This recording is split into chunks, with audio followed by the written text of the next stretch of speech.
A snake or a rope?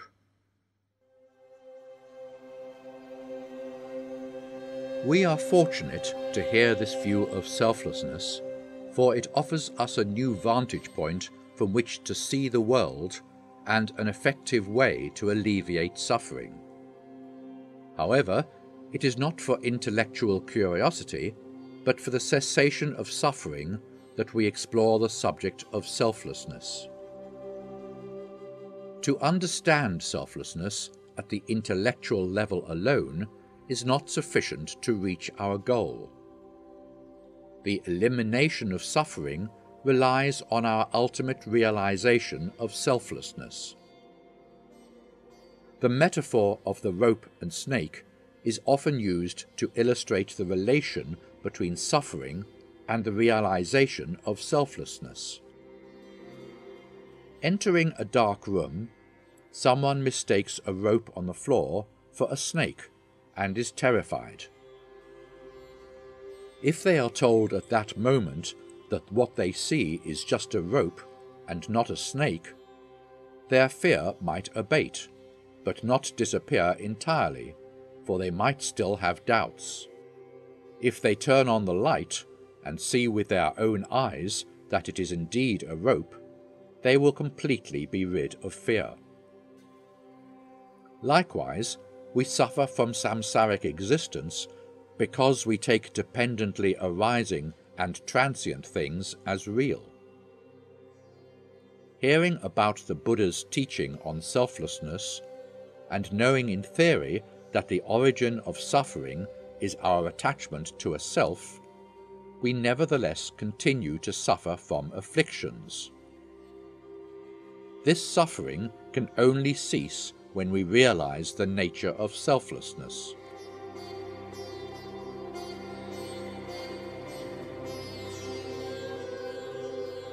If we merely regard the view of selflessness as a piece of knowledge and do not put it into practice, it is like reading a doctor's prescription without getting the medicine and taking it when we are ill. In order to bring about inner change and subdue afflictions, we need to apply this teaching to our daily life and experience its meaning through practice. Beginners are unlikely to experience selflessness directly. It is thus important to cultivate the awareness that all things are selfless. When falling ill, for instance, instead of simply lamenting your condition, tell yourself that there is not a self that is inherently existent, but rather an ever-changing aggregate of flesh, bones, veins, blood, and so on. That only a part of this bodily form does not function well, and that the pain and discomfort are only short-lived sensory experiences. By merely acknowledging the absence of an inherently existent self that is suffering from illness, we can already release much of the anxiety and fear.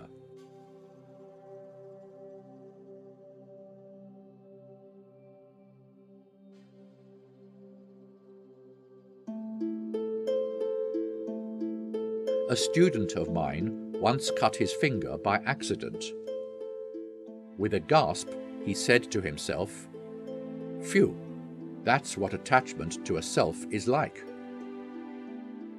This told me something. Whenever experiencing physical or mental pain, I shall just regard it as no more than my attachment to a self, rather than take the pain too seriously. Such an attitude enables us to deal with pain more effectively. Quite often, we do the opposite and exaggerate the pain by spinning it into a drama. If someone cuts their finger, they may just need a band-aid, yet they sit there and entertain various thoughts. I am bleeding. I could catch tetanus. Tetanus is fatal. And if I die, what will happen to my kids? If they keep thinking along these lines, they might end up having a heart attack. This may sound hyperbolic, but we are not dissimilar in many situations.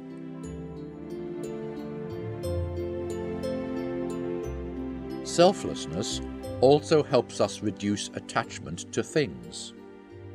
For instance, diamond and graphite are valued differently. But given that they both are allotropes of carbon, they are in fact not so different. It is only the variation in their carbon atoms bonding that gives them distinct properties in terms of hardness and crystallinity. Diamond is the hardest known natural mineral, while graphite is one of the softest. Diamond is brilliant with high dispersion of light, while graphite is black and looks dull. Being carbon in essence, neither diamond nor graphite has the intrinsic nature of being diamond or graphite. Yet our deluded attachment gives rise to their different values. Diamond is inlaid in crowns and necklaces as a symbol of wealth and extravagance. Graphite is ground into powder and mixed with clay just to make pencils. Diamond fashions people's dreams, while graphite is ever out of the limelight. Such is the way we see the world, projecting our deluded thoughts on things that in themselves have no inherent attributes of being ugly or fine, cheap or valuable. Fooled by our delusion, we suffer unnecessarily.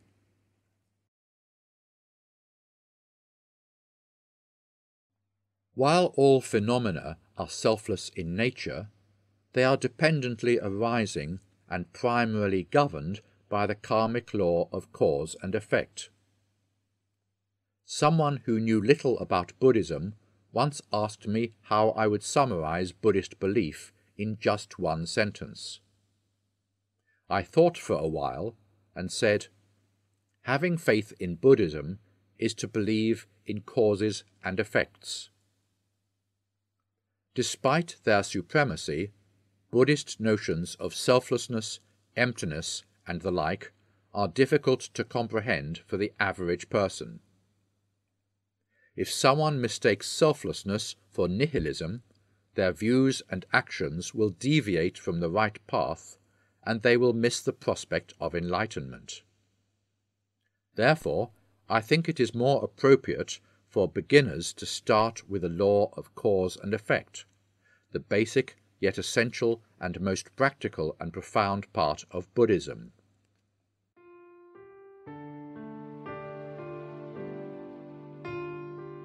In practice, believing in causality means to do positive things and to refrain from negative actions. It is also about clearing away cognitive obscurations and cultivating an unbiased mind. If we want to avoid suffering, we should abandon all thoughts and acts that will cause it. If we want happiness, we should develop thoughts and acts that will bring it. Some may say, I'm diligent in Dharma practice. But why do I still encounter hardship and misfortune? Why do those who have done wrong still enjoy a better life? Does the karmic law of cause and effect really work? New grass grows shortly after the sowing of seeds, but it takes a year for barley to blossom and yield crops. The law of cause and effect works in the same way. Despite the timing difference, every single thought or act eventually leads to an effect. If the effect of a past action is yet to arise, and you have not taken any action to prevent it from ripening, it will surely come to fruition sometime in the future. What we experience in the present life is the result not only of this life's actions, but also those done in our previous lives. Likewise, some effects of what we do now will only come to fruition in our future lives.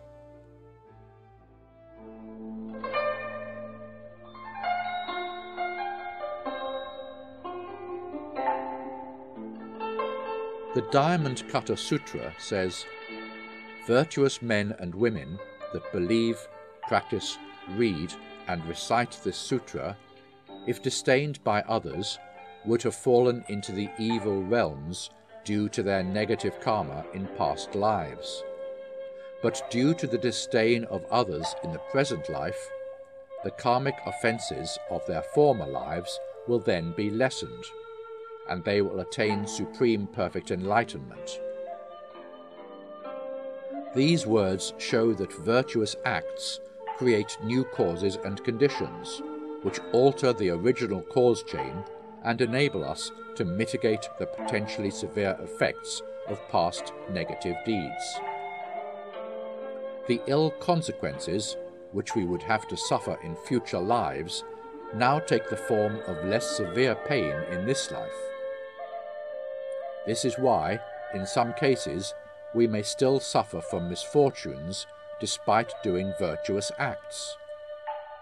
It is therefore essential to keep karmic law in mind and be cautious with our thoughts and actions in everyday life.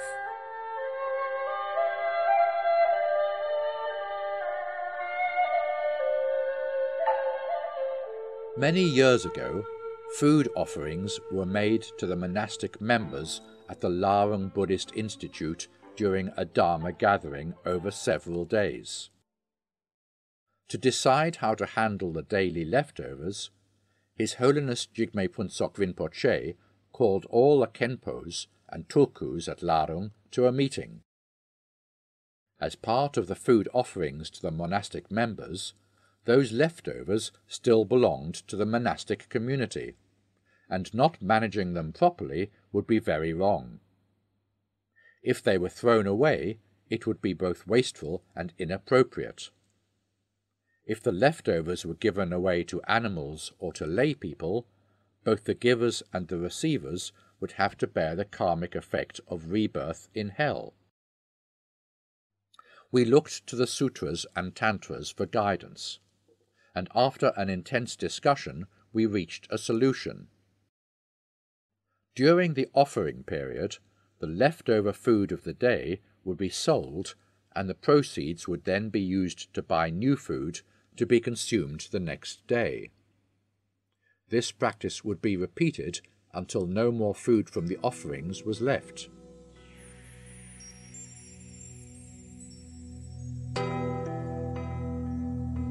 His Holiness Jigme Phuntsok Rinpoche once said that sometimes he felt sure of his liberation from samsara and was happy for himself, but sometimes he was not so sure because of his early experience at Nubzur Monastery. When he was a young monk at Nubzur, he was well liked and often received extra food in addition to his regular portions from the stewards. He later thought that this might become an obstacle to obtaining a favourable rebirth. He also felt sorry for the stewards who failed to distribute the monastic food correctly and would have to bear negative karmic consequences.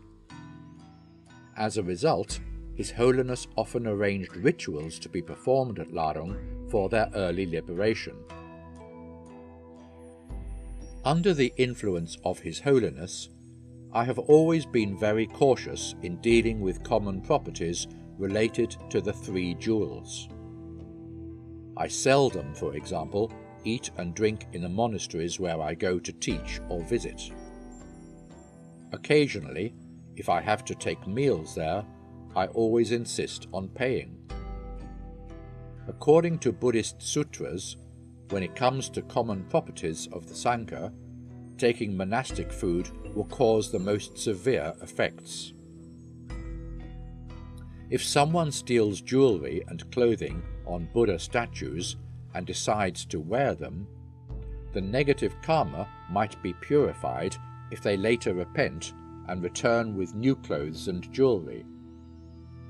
However, if a layperson eats the food that belongs to a monastic community, or a monk eats the food of a monastic community beyond what is provided, the negative karma cannot be completely cleansed, even if they repent and compensate for it later. The late Khenpo Pema Wangtse was a student of the eminent Thubga Rinpoche. He once taught at Tashur Monastery, where he emphasized the importance of observing the law of cause and effect by Buddhist practitioners. He himself set a good example as a person cautious regarding deeds. He had no possessions other than a box of books, which he took with him wherever he went. One winter, the monastery held a Dharma ceremony that lasted for several days. During that period, firewood was collected and burned to make teas and porridges for the participating monks. Some of the monks, after the daily ceremony, would then use the remaining unfinished charcoals to warm their private rooms. When Khenpo Pema Wangtse came to fetch the charcoals, he always brought the same amount of unused firewood in exchange. He said it goes without saying that one should be cautious with the Sangha's food. But even just a piece of used firewood must be handled with caution if it also belongs to the Sangha.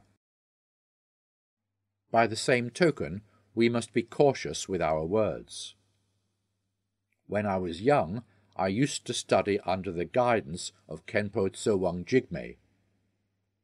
He often talked about a mistake he regretted deeply, and sometimes, when he talked about it in class, tears of remorse would roll down his cheeks. It was many years ago when Khenpo Tsewang Jigme studied at the Dzogchen Sri Singha Institute. One day, a scholar from the Gelug school of Tibetan Buddhism, who was both eloquent and fond of debate, arrived from Lhasa's Drepung Monastery. When the revered Khenpo Gera was teaching the middle way, the scholar joined the class too, but acted disrespectfully to the teacher. Khenpo Gera was soft-spoken and liked to explain subjects at a slow pace. As he was explaining the fundamentals of emptiness, this scholar, who happened to be sitting next to Khenpo Tsewang Jigme, shook his head in disapproval while repeating Khenpo Gera's words. Displeased at his gesture, Khenpo Tsewang Jigme challenged the scholar to a debate on the treasury of Abhidharma composed by Vasubandhu, one of the greatest Buddhist authorities in ancient India. In the middle of the debate, the scholar made a mistake, and with a sound of triumph, Khenpo pounced on it immediately. "Nonsense, you idiot! Neither Vasubandhu nor his followers have ever said such a thing." Later, Khenpo Tsewang Jigme felt so sorry for insulting the scholar that he decided never to debate again.